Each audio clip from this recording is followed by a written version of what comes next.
Hey YouTube, what's up? In JT Sake. I'm here to bring you my review for the Vampire Diaries. Jumping right into this one, we got three storylines. I'm going to start off with Bonnie and Kai's. It's very simple. Bonnie is alive. She wakes up on the couch. Kaya trying to put the Ascendant back together. She tells him that she's not going to take him because he's a psychopath. He walks up to her, grabs her, and says, I can just take your magic away. She stabs him in the neck, and she puts all the pieces of the Ascendant in the book bag. She runs to the hospital. She bandages herself up. Yeah, but she bandages herself up. Sorry about that. And she gives herself antibiotics and stuff. That she starts putting the Ascendant back together. She finishes it, but realizes that there's one piece missing. That's when the lights go out, and she realized that Kai found her. Now Kai comes up and he's just like, "You really didn't think that I would just let you get away? I have the last piece." She ends up killing Kai again with a spell. She runs out, tries to get in Damon's car and drive away. But Kai is in the car somehow, and he's like, "Look, I debated on taking your keys away, but I'm like, why not? Why not? I know you're gonna go for that anyways." So basically, he ends up capturing her and talking her into letting him do that. Now, what he does is he goes and gets her teddy bear as a peace offering and tells her that, in all honesty, although yes, he did kill his family, he wishes that he didn't. He would do anything to get them back, and he should have handled his anger issue better. He also said that he kind of, sort of, just, was just angry that his coven sent him to this world, and he wanted to be a better person because Bonnie inspired him. At the end of the day, they end up putting the last piece on the Ascendant back together. They harness the moon's energy, and he grabs Bonnie's wrist, and he's just like, just in case you try to leave without me. And what ends up happening is she puts her foot on her bear, and she ends up doing the spell. The ascendant opens, and nothing happens. And she's just like, "What happened?" She's like, "I don't know." She's like, "What happened?" "I don't know. I think my magic's gone." All of a sudden, he grabs her arm and just like, "I don't feel anything." And she was like, "What did you do with your magic?" She was like, "Oh, that's right. I put it away." He looks for the bear. The bear's not there. And he was like, "Where the hell did you send the bear?" She's like, "Oh, I sent it somewhere safe."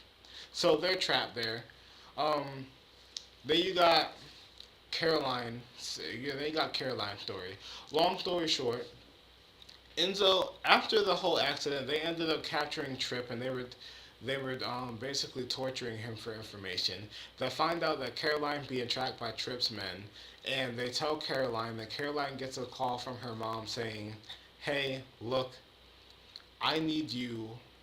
Hey, look, I need you to give Trip's men back because they have me captured and they're gonna kill me if they don't have them." They end up making an exchange for Trip and Caroline's mom. Both sides get the person that they want. Come to find out that Trip was actually made into a vampire, and as he crossed the border, he realized he'd been dying. His neck got slit, and he died. So, with that being said, Trip and dead. So, we have two storylines down, one more to go. Basically, for Elena and Damon's storyline. Um, Damon showed up at Elena's dorm and gets rejected. He then the next day goes to Alaric, who's in the hospital, and starts fucking with the monitor, basically trying to kill him. And his girlfriend comes in, stops him, tells him that he's being discharged to fill out the paperwork. They have an event, a fundraiser, and that he's her date, and that all the interns that's working under her have to go.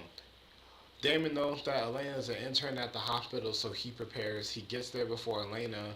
Elena is actually talking to Caroline before the event, and Caroline basically tells her before her storyline takes place that, look, you need to live your life. If you don't remember loving him, you don't remember it. That's not a bad thing. You have Liam. Liam's a great guy. Yes, his name is Liam. So, moving on into that, her and Liam go there and they're hugging, they kiss. Damon sees it, he gets jealous. She sends him off to get a drink. She talks to Damon, said, "I didn't realize you were here." He's like, "Yeah, well, whatever." Liam ends up coming back and he's just like, "Who's this?" "Oh, I'm Damon." Damon isn't the boyfriend that died. And Lena, I'm like, "Oh, yeah, I did say that." Damon said that it was more of a metaphorical death. They had a messy relationship. I mean, a messy breakup. But he's back. He kind of just sizes up Liam. He's just like, so the new guy, the ex meets the new guy. How freaked out are you right now? He was like, I feel a bit intimidated, but I feel I could take you. He was like, confident, sexy. He then tells him to go to the bar and get her a glass of Chardonnay. Elena's like, look, I don't like Chardonnay. He was like, yeah, no. Ask her to have a dance. They start dancing in hopes that he would actually trigger her memory. He starts talking about a couple memories. They have a moment where they look like they're about to kiss, but Elena stops because she doesn't love him. But she decides to try. She tells him to take her to the last place that she ever said "I love you" to him. It was at the border of Mystic Falls, which is where they ran into the fucking border of Mystic Falls and blew themselves up. Now it was funny because Elena didn't remember that she jumped in the car with him and died with him. That's funny in my opinion. He was just like, you know, yeah, I did do that, but you're missing one small detail because she was like, I remember that we were. I remember that you said that you were going to save everybody, the trap from the travelers, and you hopped in a car, you drove across the border, and you died in an explosion. He was like, yeah, just missing one small detail. You hopped in the car with me and you wouldn't take no for an answer. That's the moment I realized that I truly loved you because you were just as crazy as I am. She doesn't remember that.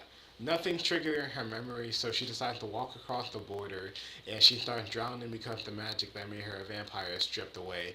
But she starts remembering all the memories. Damon gets her just in time and tells her what the hell was she doing. She was like, look, that's the only way I can remember. If I keep doing this, maybe the compulsion will go away. And he was like, look, I want you to remember more than anything, but I'm not going to risk your life for that. Eventually, he ends up taking her home or to the Salvatore house, and she's like, look, I do have one memory. And it was the time we were talking about when we were having a rainy night and we were watching the meteor shower. What happened afterwards? She doesn't, because she didn't remember the ending. He lied to her and said that you had a crappy night. We went home. What actually happened was what actually happened was they ended up sitting there making out. But before that, the really important part is that Elena said, "Promise me this is forever," and he was like, "I promise." And then they started passionately making out. So, um, with that being said, Damon actually ended up deciding to let her go. He realized that her life was better off without him, so he decided to let her go. That's the end of the episode. Those are the three storylines. My favorite storyline was the Caroline storyline, but um, I didn't want to make it too long. But it was a great episode. That's my review. I want to see more storylines like the one that Caroline, Enzo, and Stefan had. A little thing we finally find. Stefan finally realizes that Caroline has a thing for him because because Enzo said it. We definitely see Enzo get jealous, but that's something for another time. He ends up addressing it, saying, "How did I miss it?" She was like, "You know what? I don't hate." And she's like, "You know what?